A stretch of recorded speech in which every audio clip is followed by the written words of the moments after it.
বন্ধুরা, তোমরা সবাই কেমন আছো? আশা করি ভালোই আছো। আমরাও ভালো আছি।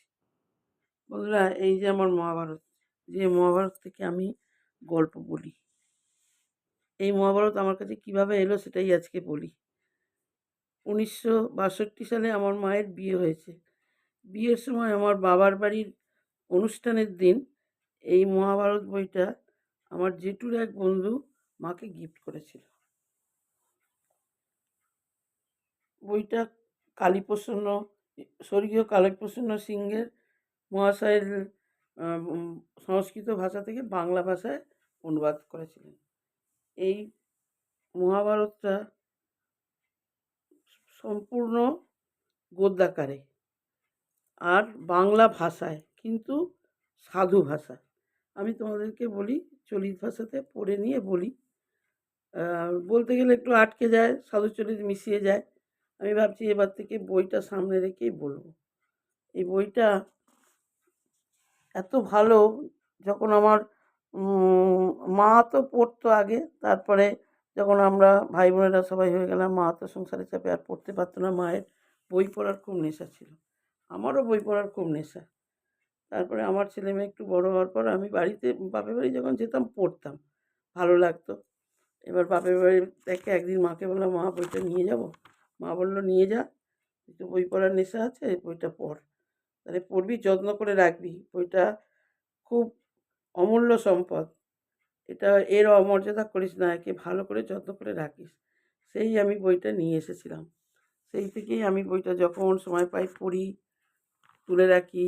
ছোটোবেলা ছেলে মেয়েকে গল্প বলতাম, এ থেকে গল্প পড়ে পড়ে গল্প বলতাম, ওরা শুনতো। খাওয়ার সময়, শোয়ার সময় ওদেরকে একটু গল্প বলতে হতো। এখন আবার নাতনি হয়েছে, এখন পড়ি, পড়ে গল্প টল্প বলি, তোমাদের কাছেও বলি। বইটা একটু পুরনো হয়ে গেছে, ছিঁড়ে গেছে, দেখো পাতাগুলো লাল লাল হয়ে গেছে। আর বইটা এত সুন্দর বই, প্রতিটা কাহিনীর সঙ্গে সঙ্গে এই যে ছবি দেওয়া আছে। এত ভালো, ছবিগুলো সব উঠে গেছে। এত সুন্দর বই, খুব ভালো লাগে বইটা।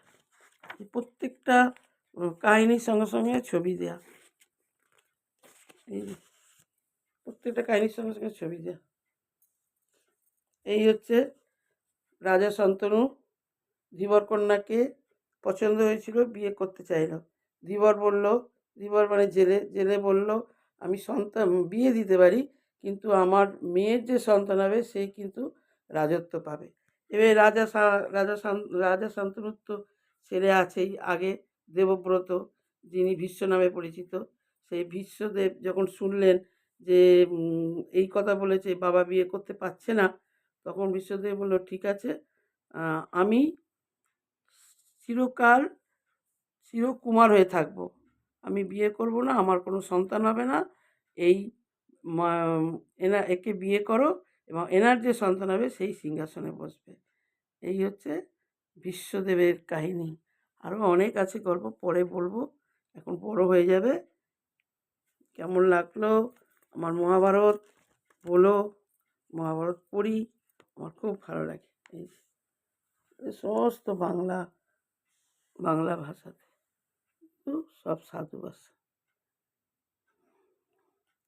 তোমার কমেন্ট করে জানিও কেমন লাগলো আমার মায়ের মহাভারত, আমার মায়ের আশীর্বাদ।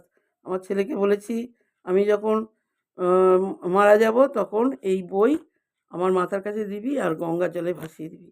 কেন তোরা এর মর্যাদা দিতে পারবি না, কোথায় পায়ে লাগবে, কোথায় ফেলে দিবি, ছিঁড়ে ফেলবি। আমার অনেক দিনের জিনিস, আমি যতদিন থাকবো মহাভারতও থাকবে, তারপরে আমার সঙ্গে একে দিয়ে দিস।